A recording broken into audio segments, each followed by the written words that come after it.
Baiknya seperti biasa kita membaca dulu Al-Quran Surat Al-Baqarah ayat 203. Ayat 203. Wadkurullaha fi ayyamin ma'dudat.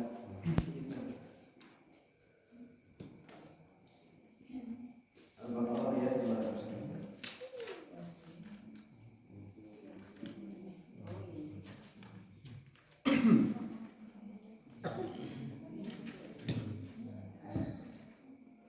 Kalau udah ketemu mari kita sama-sama. Rabbana taqabbal minna innaka antas samiul alim wa tub 'alaina innaka antat tawwabur rahim. A'udzu billahi minasy syaithanir rajim. Bismillahirrahmanirrahim. Wadhkurullaha fi ayyamin ma'dudat. Faman ta'ajjala fi yawmayn fala ithma alayhi wa man ta'akhkhara fala ithma alayhi liman ittaqa. Wattaqullaha wa'lamu annakum ilayhi tuhsyarun. Wa minan nasi man yu'jibuka qawluhu fil hayatid dunya wa yushhidullaha ala ma fi qalbihi wa huwa aladdul khisam. Wa idza tawalla sa'a fil ardi yufsida fiha wa yuhlikal harsa wan nasl. Wallahu la yuhibbul fasad. Wa idza qila lahu ittaqillaha akhadhatul 'izzatu bil ithmi fahasbuhu jahannam wa bi'sal mihad. Wa minan nasi man yashri nafsahu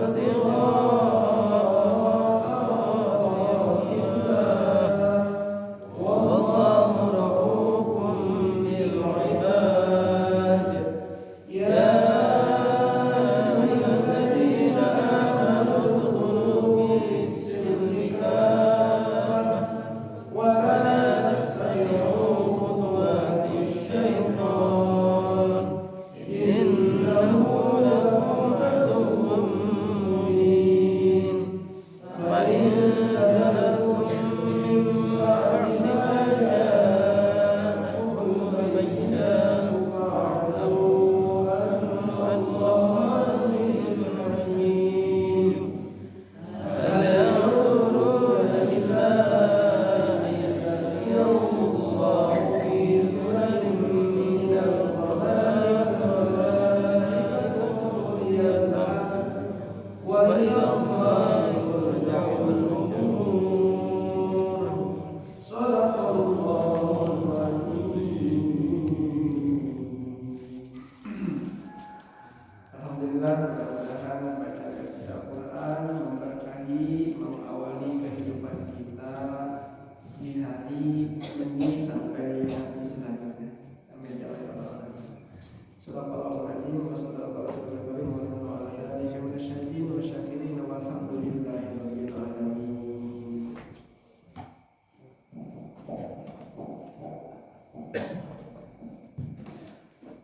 Assalamualaikum warahmatullahi wabarakatuh. Alhamdulillah kita ditemukan kembali dalam serangkaian acara belajar subuh yang sebelumnya sudah dilaksanakan sholat subuh berjamaah dan dilanjutkan dengan membaca Al-Quran secara bersama. Alhamdulillah kalau pada pagi yang hari ini cerah ini kita dikumpulkan dan dibangunkan dari tidur yang sangat menyenangkan. Dan untuk selanjutnya akan disampaikan materi yang sudah disebut oleh Ustaz Tokoh Herudin MPD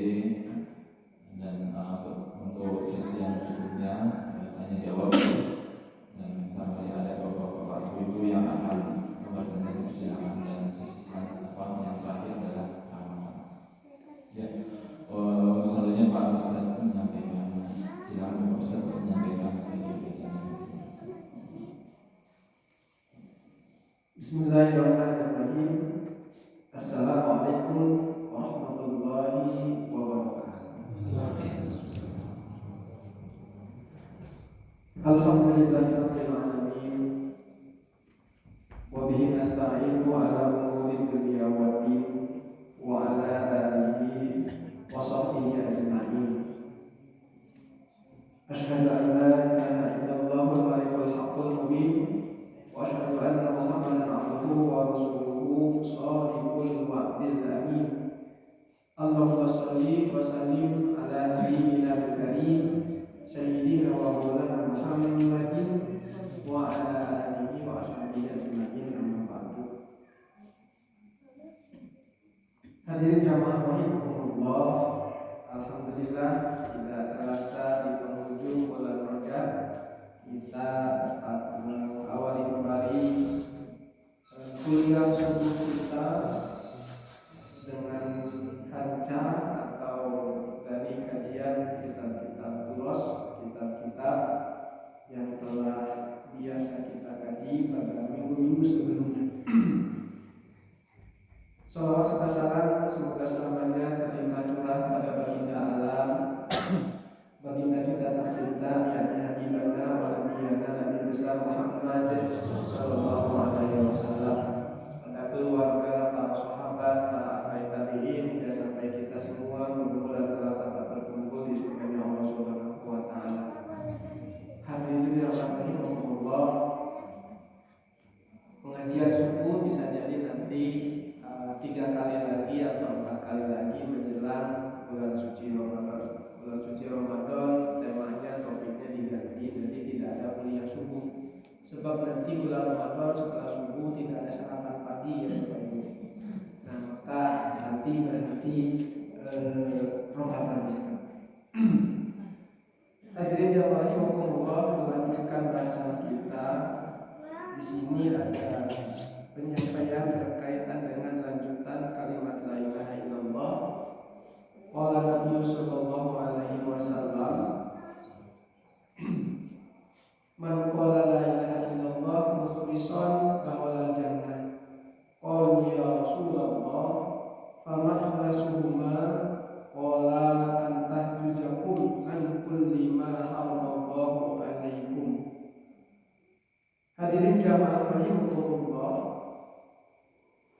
barang siapa yang mengucapkan kalimat la ilaha illallah, ini adalah kalimat ikhlas, kalimat pamungkas, kalimat yang membuat seseorang itu bisa selamat dari siksa, dari adab, dan juga bisa menyelamatkan dia, mengangkat dia dari api neraka. Kalau dia adalah ilaha illallah, ada kalimat itu, ada kalimat tauhid di dalam qalbunya. Kalimat la ilaha illallah itu didikirkan, dibacakan, didawakan baik dalam qalbu maupun dalam lisan. Jadi la ilaha illallah kita bukan di baju, bukan di topi, tetapi la ilaha illallah itu terpatri di dalam qalbu yang mewujud kepada lisan yang mendikirkan kalimat itu. Kenapa demikian? Karena kalimat la ilaha illallah adalah suatu kalimat yang sangat luar biasa, yang seseorang ada di dalam dirinya kalimat itu, dia sudah pegang kunci surga. Berarti dia sudah punya DP untuk bisa masuk surga sebenarnya. Kalau kita lihat Raja Saleh kan 5 juta dapat kunci, kan begitu. Nah ini kita punya la ilaha illallah di dalam diri kita, itu dia sudah pencang miftahul jannah, kunci surga, pembuka surga, punya kunci surga. Tentunya la ilaha illallah ini dalam teks hadis lain, man kana akhiru kalamihi la ilaha illallah dakhalal jannah. Barang siapa yang sudah ada, karena itu kan fi'il madi nakis. Ari fi'il madi menunjukkan pada zaman yang telah atau yang lalu, bukan present tetapi yang madi, yang telah lewat. Artinya sudah ada. bukan kakara ayah atau wakil ayah, bukan, tapi telah ada, artinya telah tertanam, telah ditanamkan. Nah, telah tertanam, telah ditanamkan. Nah, tentunya kalau sudah tertanam, artinya di situ sudah ada. Orang membuat bangunan rumah, menanam cakar ayam, ditanam cakar ayamnya, berarti kan cakar ayamnya menjadi ada. Nah, orang yang sudah ada la ilaha illallah gitu, akhir kalamihi dakhalal jannah. Jadi di akhir kalamnya, di akhir hayatnya, dia mengucapkan kalimat la ilaha illallah dakhalal jannah. Tapi kalimatnya nuges ayat, artinya dia mengucapkan dua kalimat la ilaha illallah itu, mengucapkan kalimat la ilaha illallahnya itu selamanya, seketika dia hidup, baik sedetik napas, setiap detak napas, la ilaha illallahnya sudah ada. Bukan pas ketika mau wafat baru la ilaha illallah. Nah, sebab orang yang dalam keadaan sakaratul maut, jangankan mendengar nasihat orang yang sudah ada, dia untuk bisa membereskan dirinya sendiri itu yang terlihat amalan dia. Ketika dia lihat kiri, ketika dia lihat kanan, itu ketika dia lihat kiri, itu sesuatu yang sangat luar biasa. Dia ketakutan dan susah untuk mengucapkan itu.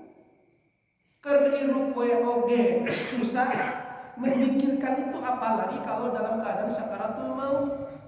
Nah, maka hadirin jamaah rahimakumullah, agar itu terpatri dan tertanam, sehingga pas akhir hayat yang keluar muncul la ilaha illallah, jangan ragu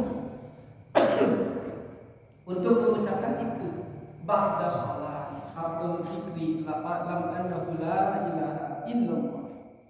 Subhanallah, Allah juga. Alhamdulillah, Allah juga yang disebut. La ilaha illallah, Allah juga. Intinya adalah la ilaha illallah, Allah yang disebut. Makanya mengucapkan kalimat dzikir itu ada yang jahar, ada yang sir. Yang jahar itu diucapkan terdengar la ilaha illallah, dan itu sudah terbiasa sejak zaman Nabi Muhammad SAW.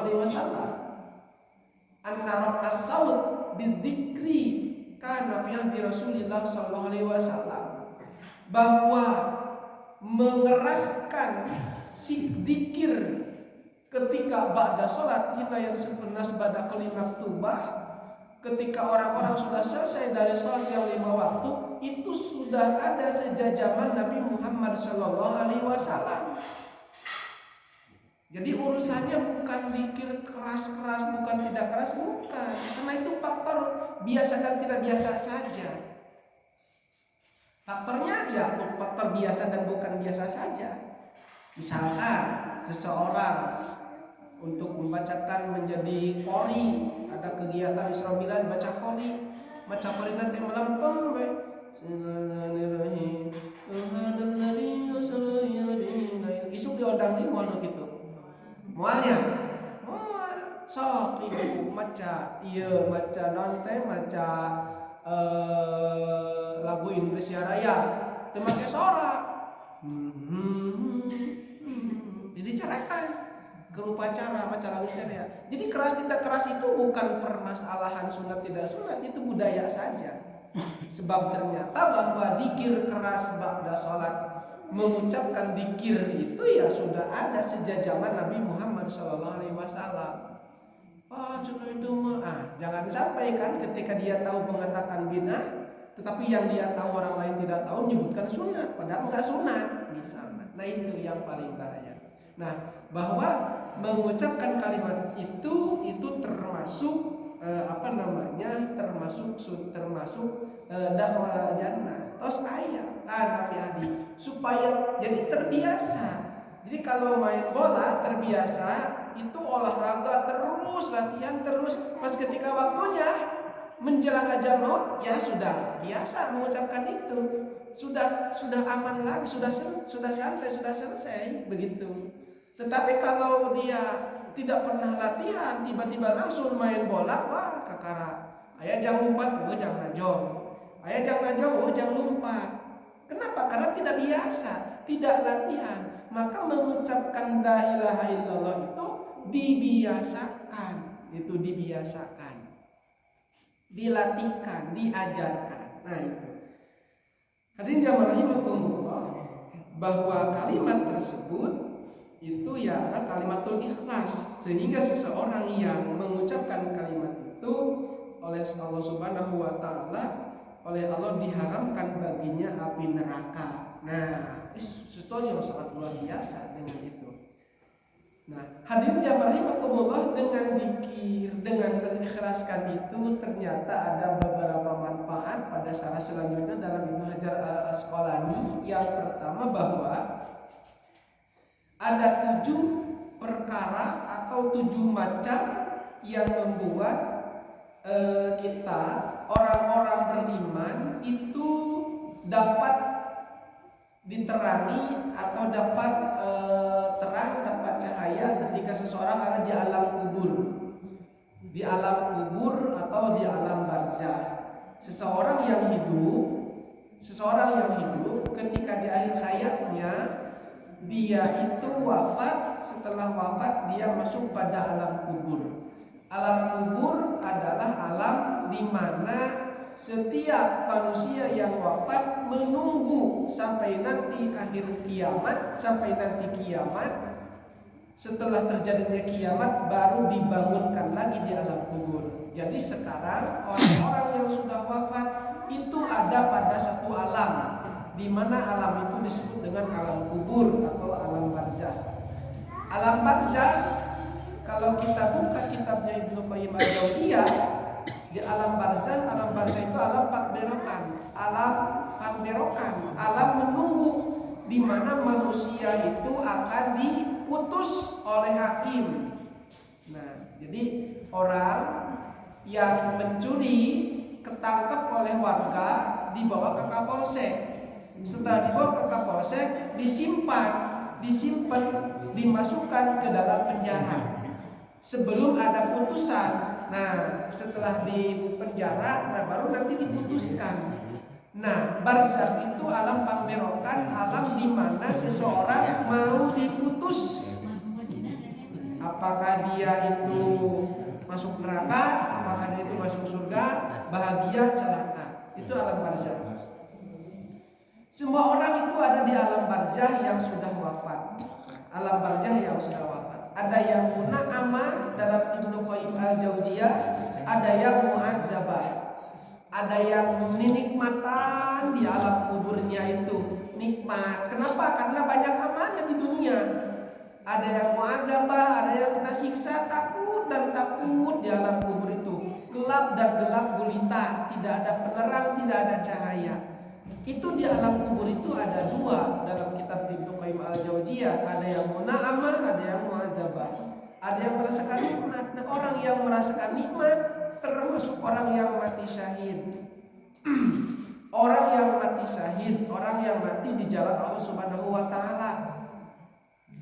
Nah, orang yang itu yang mendapatkan nikmat muna'amah, bisa bertemu dengan keluarga nanti di sana, bisa jalan, bisa silaturahmi, bisa mengetahui orang yang datang. Nah, itu di alam pakberokan, di alam barzakh. Berbeda dengan orang yang mu'adzabah. Orang yang mendapatkan azab, orang yang mendapatkan siksa, di situ dia takut sendiri, takut azab, takut siksa kubur. Nah, maka ada 7 perkara yang membuat seseorang itu mendapatkan penerangan. Bukan berarti nanti, kalau bapak wafat, kalau ibu wafat, nanti buatkan lampu ya ke dalam alam kubur supaya bisa terang. Tidak begitu. Yang membuat terang alam kubur di antaranya ada 7. Pertama, al-ikhlasu fil ibadah. Ikhlas di dalam ibadah. Ikhlas itu dari kata akhlaso. Asal sulasi mujarodnya adalah khalaso. Khalaso bersih. Ikhlas ngabersihkeun dari akhlaso. Sulasi majid warna kahiji bab kahiji ayat tambahna hamzah. Bertambah ziyadatul lafzi ziyadatul makna. Ziyadatul huruf ziyadatul makna. Bertambah huruf bertambah makna. Kalau khalaso bersih, kalau akhlaso ngabersihkeun. Kalimatnya ikhlas. Akrama yukrimu ikroman. Akrim akhlis. Kalau khalaso ya masuk khalson khalis. Fi'il amarnya.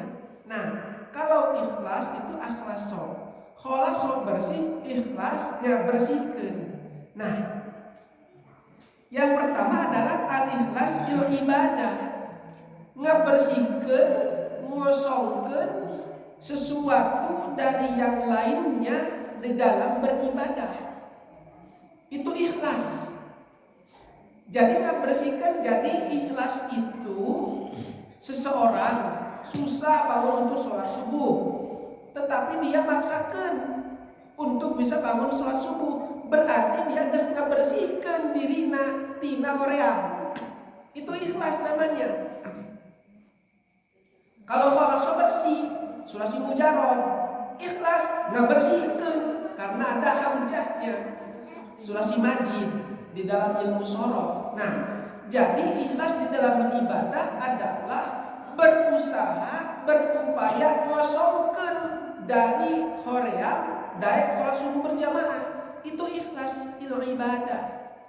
Nah, ikhlas bil ibadah itu kalau dari akar kata, kalau kita ambil dari asal kata dari ilmu shorof, jadi ketemu. Jadi hoream ke masjid, berangkat ke masjid, itu berarti ikhlas. Dia sudah ikhlas. Itu sebab berat ternyata untuk bangun subuh itu berat. Untuk bangun subuh, sholat subuh berjamaah itu berat. Apalagi kalau tidurnya misalkan malam-malam, susah, berat itu untuk bisa itu. Makanya pahalanya juga luar biasa. 2 rakaat sholat sunat sebelum subuh khairum minad dunya wa ma fiha. Bahwa 2 rakaat itu kalau ditimbang dunia dan seisinya, itu pahalanya lebih besar 2 rakaat yang tadi. Jadi kalau tadi sebelum subuh melaksanakan sholat sunat 2 rakaat, maka dia punya pahala, punya ganjaran yang lebih baik daripada dunia dan seisinya. Sesuatu yang sangat luar biasa. Karena pahalanya luar biasa, hoream aja luar biasa. Godaan-godaan untuk bisa melaksanakan 2 rakaat itu juga sangat luar biasa. Pahala sholat subuh 27 derajat, godaannya hoream. Sebab kenapa? Pahalanya juga sangat luar biasa. Sesuatu yang luar biasa tidak bisa didapatkan dengan biasa-biasa saja. Perlu mujahadah, perlu usaha, perlu kesungguhan, perlu latihan. Anak-anak latihan bawa ke masjid subuh, terus dibawa ke masjid. Akhirnya dia biasa sholat subuh berjamaah di masjid. Sudah SMA, sudah SMP biasa sholat subuh berjamaah di masjid. Kenapa? Karena sudah dibiasakan dari sejak kecil. Kalau tidak dibiasakan maka tidak akan pernah ada. Mungkin kewe hari geus kolot kepada tobat kan begitu. Hari kerwara diantep bae misalnya. Itu kan sesuatu yang leuheung lamun usiana panjang nepi ka kolot. Lamun teu nepi ka kolot, subuhna katinggalan, salat 5 waktu katinggalan maut. Bukan dosa. Nah, itu bahaya. Maka di dalam Allah al-ikhlas bil ibadah, ikhlas ngabersihkeun, ngosongkeun salianti ingin wajah Allah dina ibadah hanyalah untuk kepada Allah Subhanahu wa taala. Ngabersihkeun tina pikiran-pikiran lain hayang dipuji ku batur, hayang disebutkeun ahli masjid, hayang disebutkeun ahli baca Quran. Dileungitkeun itu kabeh, ngaleungitkeun ngosongkeun tina kabeh godaan-godaan kecuali hanyalah untuk Allah ibadahnya itu. Ibadah itu kan hayatuna kulluha ibadah. Seluruh hidup kita, wa nusuki wa mahyaya wa mamati, hidupku matiku lillah, untuk Allah, itu adalah ibadah. Nah, orang yang al-ikhlas bil ibadah itu akan menjadi penerang di alam kubur. Nah, kalau tidak pernah melakukan ibadahnya tidak ada, belang getop, ditanya Tuhan nanti aya, surakonang nanti aya, bacakon nanti aya, ya alam kuburnya nanti kepoe. Nah supaya caang alam kubur lain ku listrik, tetapi diantaranya dengan 7 perkara ini. Al-ikhlas ibadah, baik ibadahnya itu yang sifatnya vertikal atau ibadah yang sifat horizontal, baik ibadahnya itu yang dianya dengan Allah Subhanahu wa taala maupun ibadahnya bersama dengan sesama. Nah, ini kan kita ada sedekah subuh, sedekah Jumat, itu kan juga sama-sama ibadah. Anu nyiapkeun caina, anu ngubah piringna di dalam pengajian sadayana kadapatkan dapat pahala, sama-sama dapat pahala ngaji. Ada ngaji saya mah saya mah urusan we sangu misalkan teu ngupingkeun sarua boga pahalana ibadah. Ada ngaji saya mah saya nyuci piring misalkan sarua meunang pahala ngaji, sama-sama dimimiti panitia anu ngayakeun, anu ngaluarkeun, anu nyiapkeun, anu sama-sama punya pahala di hadapan Allah Subhanahu wa taala. Bahkan bisa jadi pahalana leuwih gede kan anu nyiapkeun cai mah, nya bari ngupingkeun ngaos, bari ku perangkap-perangkapan gitu nya ti subuh mula. Sesuatu yang sangat luar biasa. Satu, al-ikhlas bil ibadah. Yang kedua, ternyata yang membuat alam kubur menjadi terang benderang itu yang kedua adalah birrul walidain, berbuat baik kepada ibu dan bapak. Berbakti kepada ibu dan bapak, salah satunya yang sering diajarkan dari sejak kecil adalah mendoakan Rabbighfirli waliwalidayya warhamhuma kama rabbayani shaghira. Mendoakan dan berbakti kepada kedua orang tua, sudah wafat maupun masih hidup, tetap bakti itu tidak terhenti. Kalau sudah wafat ya kita doakan, kita kirimkan pahala. Belum umroh kita umrohkan, belum kurban kita kurban untuk orang yang sudah, untuk orang tua. Kita punya rezeki, kita sedekahnya dikhususkan untuk orang tua. Itu juga termasuk berbuat baik kepada kedua orang tua. Sebab kebaikan-kebaikan yang dilakukan oleh anak akan sampai pahalanya ngocor karena jero kubur, sampai dia tidak mendapat azab kubur dari orang-orang yang masih hidup. Secara pribadi dia orang yang sudah wafat tidak bisa lagi sholat, tidak bisa lagi ibadah, tidak bisa lagi melaksanakan amal baik. Bahkan cita-cita orang yang sudah meninggal ketika di alam kubur, ada pertanyaan alam kubur, cita-cita mereka itu hanya satu, ingin hidup lagi ke muka bumi dan ingin mensedekahkan apa yang dia miliki.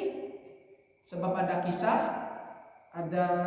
seseorang yang ada seseorang raja yang ketika wafatnya dia membuat sayembara, siapa yang sanggup untuk menemani dia di alam kubur misalnya gitu, dia akan berikan hadiah yang sangat besar begitu.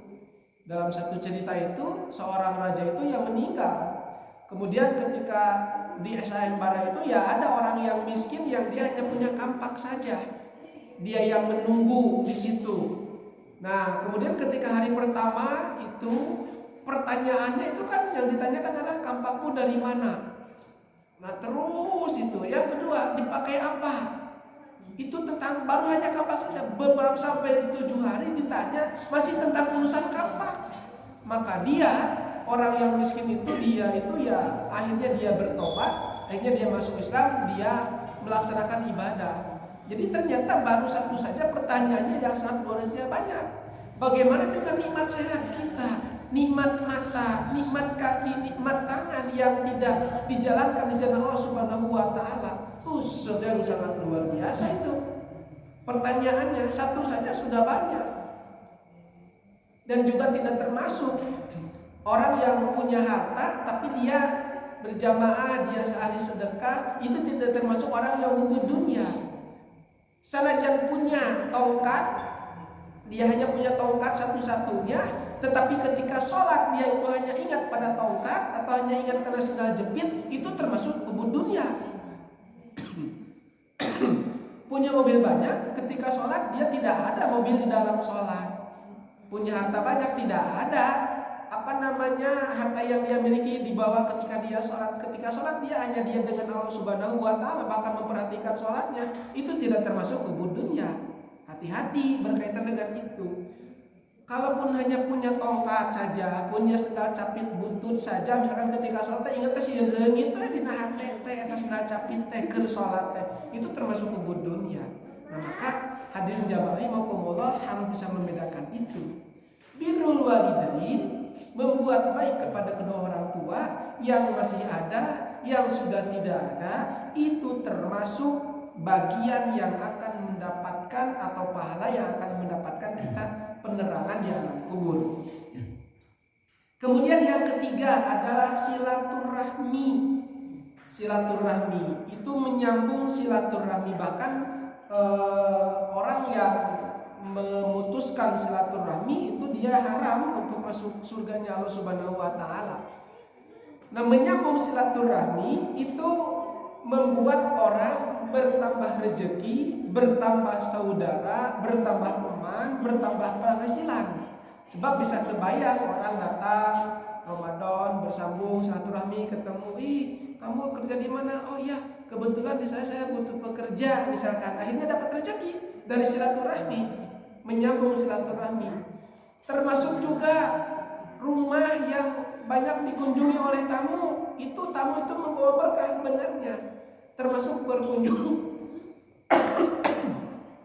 banyak berkunjung ke rumahnya banyak dikunjungi orang, banyak ditemui orang, itu ya rumah itu akan banyak rezeki. Sebab dia sering dibacakan salam, malaikat juga sering membacakan salam, assalamualaikum ke rumah itu. Kalau kita kan banyak yang berkunjung ke rumah itu ya bisa jadi malapetaka juga kan, ya ada macam-macam kan gitu. Tetapi ternyata bahwa silaturahmi, menyambung silaturahmi itu termasuk salah satu yang akan menjadikan seseorang mendapatkan penerang di alam kubur.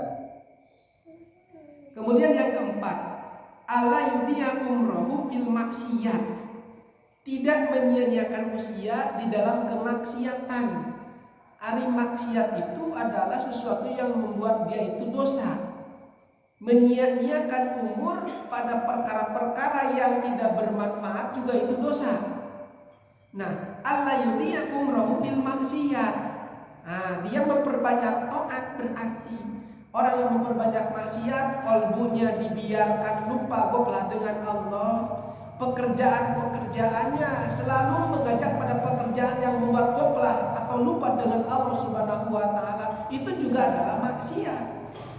Dan pekerjaan yang membuat dia lupa dengan Allah Subhanahu wa Ta'ala, maksiat itu akan menjadi penghalang dia mendapatkan cahaya di alam kubur.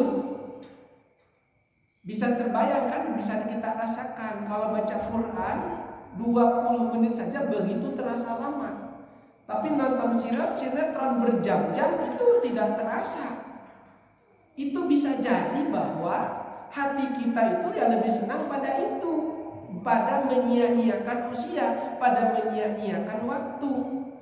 Artinya bahwa yang bermanfaat itu produktif, yang produktif itu bisa menghasilkan baik untuk dirinya atau untuk akhirat, itu produktif.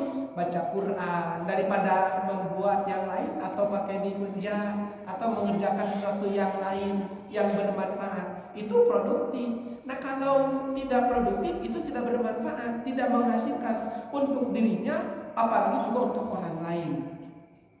Ala yudiya umrahu fil maksiyat, tidak menyia-nyiakan usianya di dalam maksiat. Maksiat itu durhaka dengan Allah Subhanahu wa Ta'ala. Yang kelima, Allah yattabi'a hawahu, yang membuat seorang dapat penerangan di alam kubur adalah Allah yattabi'a hawahu, tidak mengikuti kehendak hawa nafsu.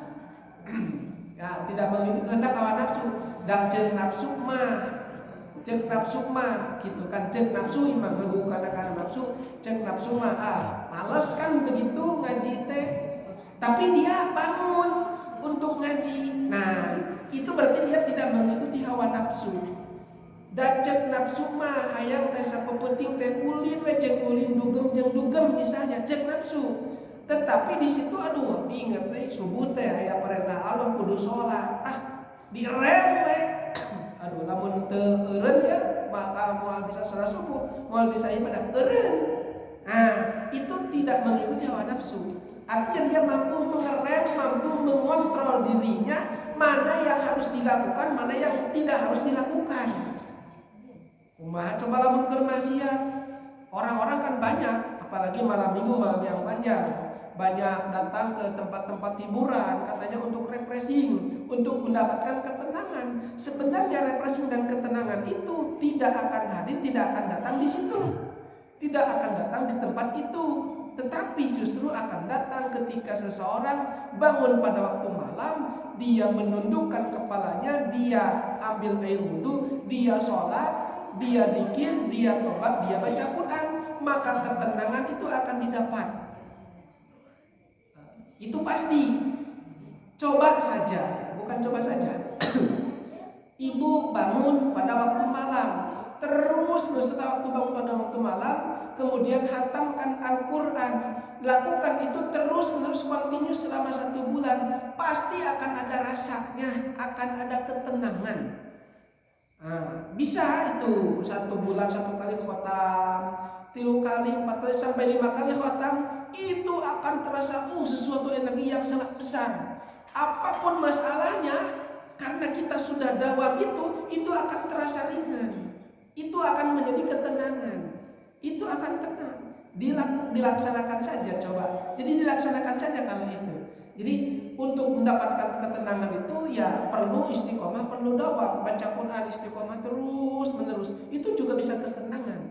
Aduh kabur baca Quran, zikir, la ilaha illallah, ba'da sholat, ba'da kulli maktubah 165 kali. Terus kontinu 1 minggu, 2 minggu, 1 bulan, 2 bulan. Itu akan melahirkan ketenangan di dalam diri. Itu pasti, dan itu sudah dilakukan oleh orang-orang dulu, oleh para ulama.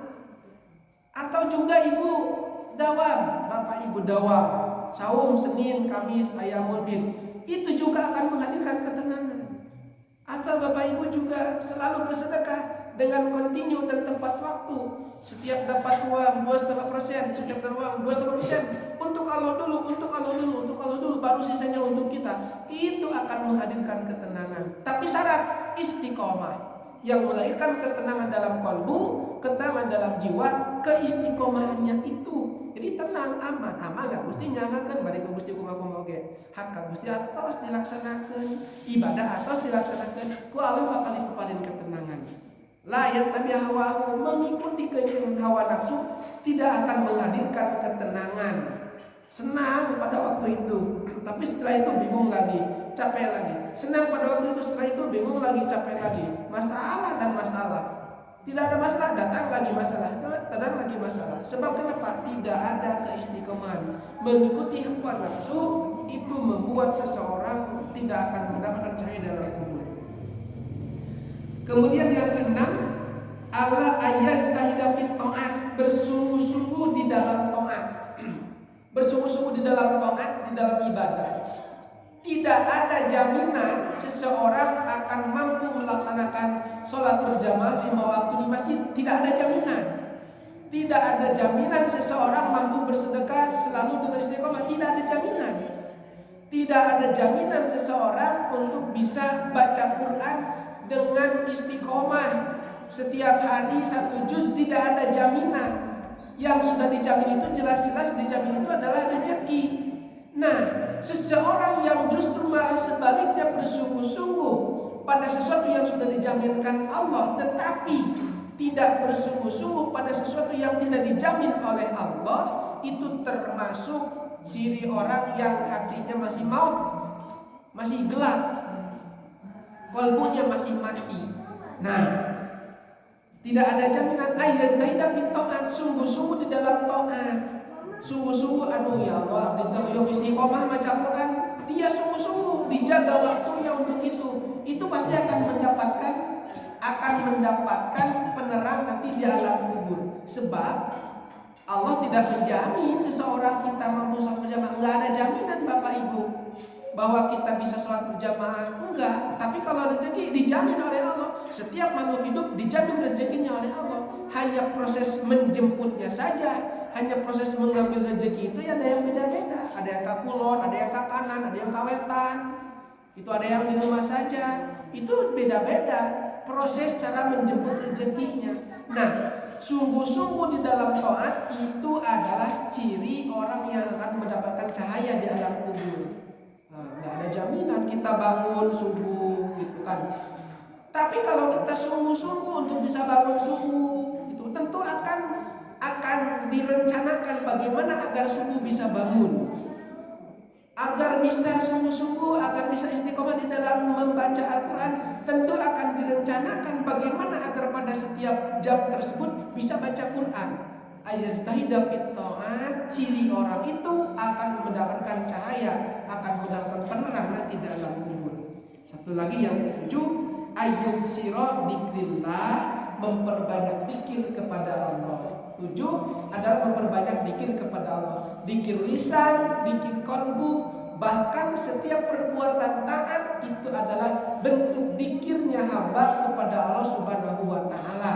Jadi zikirnya bisa pakai qalbu, bisa pakai lisan. Kemudian zikir jawhar, zikir badan, zikir tangan itu ya dipakai sholat, zikir kepala dipakai tahajud, dipakai sujud. Itu adalah zikirnya seseorang kepada Allah Subhanahu wa taala. Mendawamkan zikir ya kalau yang dalam kalbunya setiap pada sholat juga baca zikir dengan lisannya. Setelah selesai sholat itu juga adalah sholat daimah. Sholat daimah artinya selalu mengingat kepada Allah selama-lamanya, tidak pernah terhenti. Jadi jantung berdetak, disitulah Allah juga zikir kepada Allah. Allahnya ada, selalu bersama di dalam qalbunya.